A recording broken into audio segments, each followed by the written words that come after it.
ሰላም እንዴት አላችሁ? ሰኞ እንጀምራለን ያልነውን ፕሮግራም ዛሬ መለቅላችሁ ይሆናል። እነዚህን ፕሮግራሞች እንግዲህ እያያችሁ እንድትሰሩባቸው ጠይቃችኋለሁ። በተለያየ ምድብ ከፋፍዬላችኋለሁ። ምድብ ኤ እና ምድብ ቢ ብዬ ከፋፍዬላችኋለሁ። ከዛ ደግሞ በእያንዳንዱ ምድብ ላይ ምድብ ኤ የራሱ ዲስክሪፕሽን ይኖረዋል፣ ምድብ ቢ ዲስክሪፕሽን ይኖረዋል።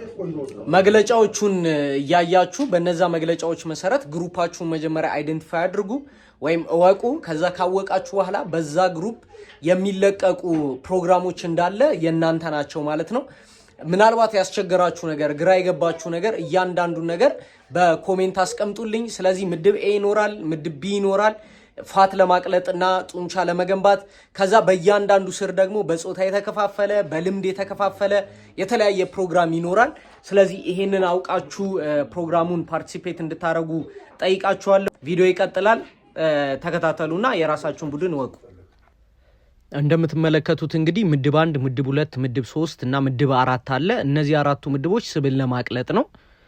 ከዛ በኋላ ደግሞ 3 ምድቦች ደግሞ ጡንቻን ለመገንባት አሉ። የእናንተን ምድብ ያዙትና ወደ ፕሮግራሙ እንሂድ። ከዛ በኋላ ምድብ 1 ላይ የምታገኙት ለሴት ከ70 ኪሎ ግራም በታች ላለ ነው።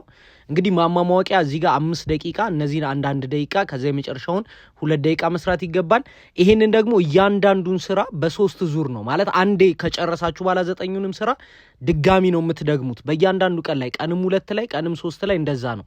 እዛ ጋር የተቀመጡትን 9 ፕሮግራሞች አንድ ጊዜ ከሰራችሁ በኋላ 3 ዙር ላይ ነው የምታረጓቸው። ለ3 ዙር ያክል ማለት ነው። እያንዳንዱን ስትሰሩ እንደዛ ነው የምታረጉት 5 ቀን። ይሄ ደግሞ ሁለተኛው ግሩፕ ላይ ላላችሁ። ይሄም በተመሳሳይ እንግዲህ እያንዳንዱን ስራ 9ኙንም ስራ ትሰራላችሁ። ልክ እንደጨረሳችሁ ሁለተኛ ዙር ትደግሙታላችሁ። 3ኛ ዙር እያደረጋችሁ ነው የምትሄዱት። እንቅስቃሴዎቹ በእንግሊዘኛ ስለሆኑ ሊያስቸግሯችሁ ይችላል። ነገር ግን በአማርኛ ምንም ስም ስለሌላቸው ምንም ማድረግ አልቻልኩም። ስለዚህ ስማቸውን ዩቲዩብ ላይ እየጻፋችሁ ሰርች ማድረግ ትችላላችሁ፣ እያንዳንዱን ስራ ማለት ነው። ስለዚህ በዛ መሰረት እያደረጋችሁ መሄድ አለባችሁ። ይሄ ለ3ኛው ግሩፕ ስራ ነው። የሶስተኛውም ግሩፕ ስራ ላይ ቀን 1 ቀን 2 እያለ ይሄዳል።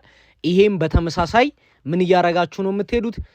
እያንዳንዱን ስራ መጀመሪያ ትጨርሳላችሁ እዛ በተቀመጠው ቁጥር። ከዛ ከጨረሳችሁ በኋላ ለ3 ጊዜ ያክል ትደጋግሙታላችሁ። 9ኙንም ስራ ትጨርሳላችሁ ልክ እንደዛው ማለት ነው። በየመሃሉ ማረፍ የሚገባችሁ ረፍት ልክ ስትጀምሩ ስለሚጻፍ እሱን ተመልክታችሁ መስራት ይገባችኋል። ይሄ ደግሞ በ4ኛ ግሩፕ ስራ ላይ የምታገኙት ስራ ነው። 4ኛው ግሩፕ ስራም ላይ ደግሞ በተመሳሳይ መልኩ እንደዚህ እየሄደ ይመጣል። ቁጥሮቹ ብዛቶች ናቸው ወይም የድግግሞሾቹ ብዛት ናቸው። ከዛ 9ኙንም ስራ ከሰራችሁ በኋላ አሁንም 3 ጊዜ እያረጋችሁ ትሄዳላችሁ። ምናልባት ማቴሪያል የማታገኟቸው ምናምን ስራዎች ከሆኑ ደግሞ ምን ታረጉልኛላችሁ? ኮሜንት ላይ ታስቀምጡልኛላችሁ። የመተኪያ ስራዎችን እዛው ኮሜንት ላይ እጽፍላችኋለሁ ማለት ነው። ከዛ ይሄ ደግሞ ጡንቻ መገንባት ላይ ያሉ ናቸው። ከጀማሪ ጀምሮ እስከ አድቫንስድ ድረስ የሚባለው ድረስ ነው ያስቀመጥኩላችሁ። እነዚህን ግን ስትሰሩ እንደ ቅድሙ 3 ዙር ሳይሆን እያንዳንዷ ስራ በ3 ዙር አንዷን ስራ። ቅድም ሁሉንም ስራ ከሰራችሁ በኋላ ነው ወደ ቀጣይ ዙር የምትደግሙት። አሁን ግን እያንዳንዷን ስራ 3 ጊዜ እየደጋገማችሁ ወይም 3 ጊዜ እየሰራችሁ ነው የምትሄዱት። ስለዚህ ቢ1 የሚል አለ፣ ቢ2 ቢ3 የሚል አለ። እዚህም ጋር በተመሳሳይ ከ10 እስከ 12 የሚላችሁ ድግግሞሾቹን ነው። ግን የምትሰሩት ግን እያንዳንዱን ስራ 3 ዙር እያረጋችሁ እንድትሰሩት ነው የሚያስፈልገው። በየሳምንቱ ስለሚለቀቅ እያንዳንዱ በየሳምንቱ ያለው ፕሮግራም ምንድነው ፕሮግሬስ እያደረገ ወይም እየተጨመረ የሚሄድ ነው። መጨረሻ ላይ ደግሞ የአመጋገብ ፕሮግራም አለላችሁ። የአመጋገብ ፕሮግራማችሁን መርጣችሁ ተጠቀሙ። ያው በጣም ብዙ ስለሆነ በዛ ያለና በፒዲኤፍ ሲሆን የተሻለ ስለሆነ እንደዚህ ስለማይመች ምን እንድታረጉት ነው ያረኩት። እዛ ጋር ቴሌግራም ዩዘርኔም ጽፌላችኋለሁ።